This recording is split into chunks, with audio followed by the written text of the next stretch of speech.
앞으로 나올 대통령은 좌파, 종북 주사파의 그 전략 전술을 정확하게 알고 있는 사람, 그리고 그들과 감면이 맞섰어. 이거 이념 전쟁하려면 목숨을 걸어야 되는 겁니다.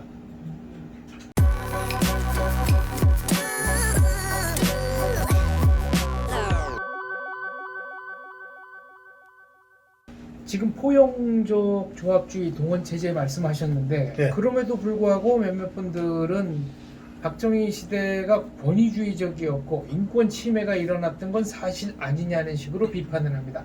여기에 대해서는 어떻게 생각하십니까? 동원 체제는 불가피하게 그 체제의 체제의 동화되기를 끝까지 거부하는 사람들에 대해서는 국가 강제력을 쓸 수밖에 없어요. 그게 동원 체제의 속성이에요.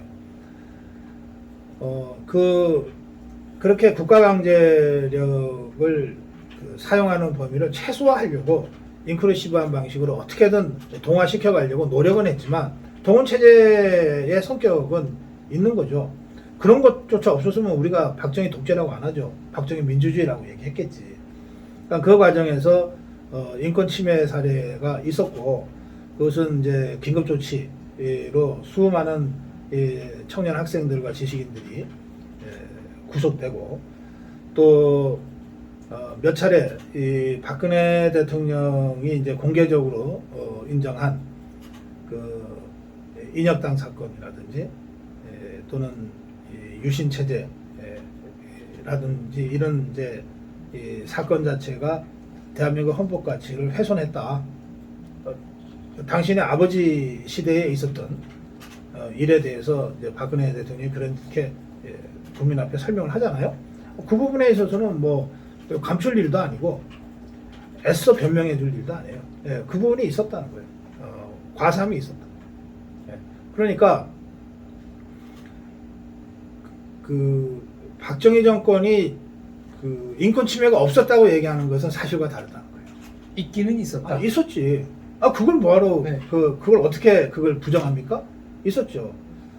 인권 침해가 있었고 또 국민들의 자유를 제한하고 억압한 부분이 확실히 있었어요. 아니 저도 장발 단속 도망 다니라고 뒷골목 쫓아다니고 했는데 실제로 머리 잘리신 예. 적도 있습니까? 아니 저는 없어요. 네. 도망을 잘 다녀가지고. 아니 그렇지만 그게 명백하게 그 권위주의적이고 그렇죠. 이- 미니스커트 길이 재고 뭐. 그리고 인권 네. 탄압이고 그렇잖아요. 예. 그러니까 그런 일이 있었단 말이에요. 근데 이것을 그 지난 역사 전체를 놓고 박정희 시대를 평가할 때 이 부분을 전면적으로 부각시켜서 박정희 시대에 이루었던 그 엄청난 이 역사적 성취를 다 부정할 거냐, 이런 것은 이제 우리 각자의 판단인 거죠. 그러니까 지금 전북주사파나 김정은이는 요 과삼에 해당된, 저는 사실은 공구 과일이라고 생각해요. 이 과일에 해당되는 게 전부인 것처럼 뻥튀기하고 왜곡해서 박정희 시대를 매도하고 있는 거예요. 박정희라는 역사적 거인을 매도하고 있는 겁니다.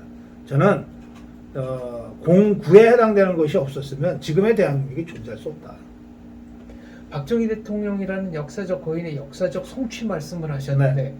어떤 점이 가장 뛰어난 업적일까요?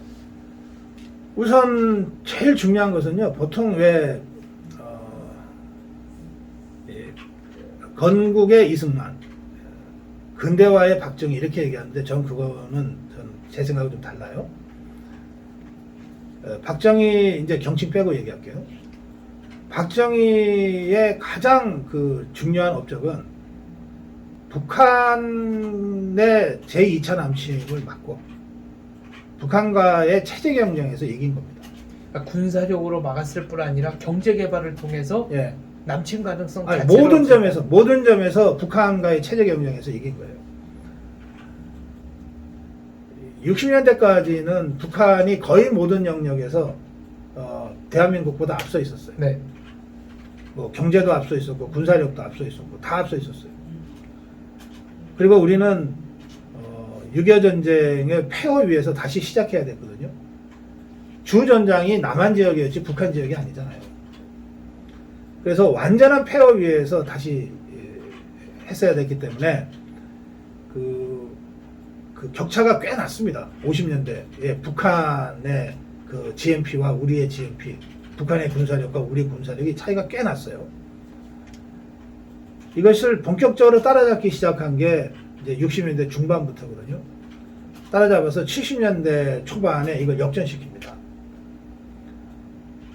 그런데 이 역전시키는 과정에서 단순히 경제력만 역전시키는 게 아니고, 이를테면 이 체제 경쟁에서 끝을 보지 않으면 우리는 언제든 제2, 제3의 6.25, 제2, 제3의 1.1 사태가 있을 수 있다고 봤기 때문에 군사적으로도 바로 이 시기에 그 군수산업이 시작되고요. 또 바로 이 시기에 지금 생각하면 엄두를 과연 낼 수 있었을까 할 정도로 미사일 개발, 핵 개발에 들어가려고 하잖아요. 그리고 북한이 그 당시에는 거의 전방위로 총력전을 다해서 조금만 밀면은 밀릴 것 같으니까, 워낙 대한민국이 약했기 때문에. 그러니까 뭐 문세강이 간첩 보내갖고서 진짜 대통령을 저격하기도 하고, 31명의 무장공비를 내려보내서 청와대 뒷산까지 들어오기도 하잖아요. 이제 그런 전면전의 상태였어요. 뭐 그야말로 잠깐 전쟁이 휴전선에서 멈춰 있을 뿐, 실제로는 수많은 그 총격이 휴전선 이쪽 저쪽에서 계속 벌어지고. 또 국립묘지 현충문 폭파 사건도 있었죠. 예, 그래요. 뭐 울진 삼척으로 무장공비가 뭐 침투하고 막 이런 상황이었다고요. 그런 상황에서 이건 단적으로 딱 얘기하면 김일성 대 박정희의 대결인 거죠. 그런데 여기서 박정희가 이깁니다. 저는 이 박정희의 김일성과 박정희 대결에서 박정희가 승리하는 것, 또 북한과 우리 대한민국이 경쟁해서 우리 대한민국이 승리하는 것, 이거는 다 그런 건 아니지만 박정희의 그 젊은 시절 좌익 경험이 굉장히 주요했다고 해요. 어떤 면에서 그렇습니까? 아니, 이게 핵심 남로당 지하당원이었잖아요. 북한 잘 아는 거지. 공산당의 그 사고방식과 전략 전술을 잘 아는 거죠. 근데 김일성이는 한 번도 남한에서 뭐 자유민주주의 체제에서 뭐 이렇게 해본 경험이 없는 자잖아요. 그렇죠. 그건 그냥 마적이었잖아. 네. 마적이었다가 이 소련군 앞잡이로 와갖고서 그냥 권력 잡은 자니까 뭐 아무것도 모른단 말이에요. 이 자본주의 체제가 뭔지, 민주주의 체제가 뭔지 하나도 모르잖아요. 그런데 박정희는 김일성보다도 더 일찍 이 공산주의 이론과 공산주의 이 투쟁의 최선봉에 서서 뭘 좀 해봤던 사람이라. 그러니까 북한 체제와 공산주의의 속성을 속속들이 잘 아는 거죠. 그들의 전략 전술이 어떤지 잘 아는 거죠. 그들의 아주 냉혹함과 그들의 그 무자비함도 잘 아는 거예요. 그러니까 대처가 가능했다. 좀 그렇게 봐요. 지피지기면 백전불태로. 그렇습니다. 예. 이승만 대통령이 건국 과정에서 위에 있는 김일성, 우리 내부에 있는 박근영 세력과 싸워서 3년 만에 대한민국을 건국하잖아요. 그때 46년에 정업 발언을 통해서 저것들은 대화할 수 있는 상대가 아니다. 우리 단독으로 자유민주주의 국가 수립해야 된다. 이렇게 네. 얘기를 했잖아요. 네, 공산주의자들은 호열자와 같아서 인간과 네. 대화할 수 있는 상대가 아니다라는 네. 얘기도 있습니다. 그 얘기는 이승만 대통령이 공산당 해봐서가 아니라 이 국제사회에서 그 외교적 방식으로 대한민국을 독립시키기 위한 독립운동을 하는 과정에서 수많은 좌파들을 전 세계에서 돌아다니면서 봤던 거예요. 그러니까 이게 공산당이 어떤 자들이고 어떤 수법을 갖고 있는 자들이라는 걸 이승만은 그런 과정을 통해서 알게 된 거고, 박정희는 직접 남로당의 비밀당원으로 여수순천을 배우 조정하는 과정에서 실제로 역할을 했던 사람이고, 그러니까 이승만과 박정희는 경험의 경험치나 이런 건 달랐지만 좌파를 잘 아는 사람들이었던 거예요. 이게 대한민국에게는 정말 천만다행인 일이죠. 그래서 좌파를 잘 아는 이승만이 김일성과 싸워서 건국하고, 또 좌파를 잘 아는 박정희가 김일성과 싸워서 체제 경쟁에서 승리한 거예요. 저는 이게 박정희 시대 가장 중요한 역사적 업적이라고 생각해요. 좌파를 잘 아는 우익 대통령이 나와야 되겠군요. 그렇습니다. 앞으로도요. 그렇습니다. 네. 예. 지금 종북 주사파와 투쟁을 하는데 박근혜가 이 종북 주사파를 잘 몰랐던 것 같아요.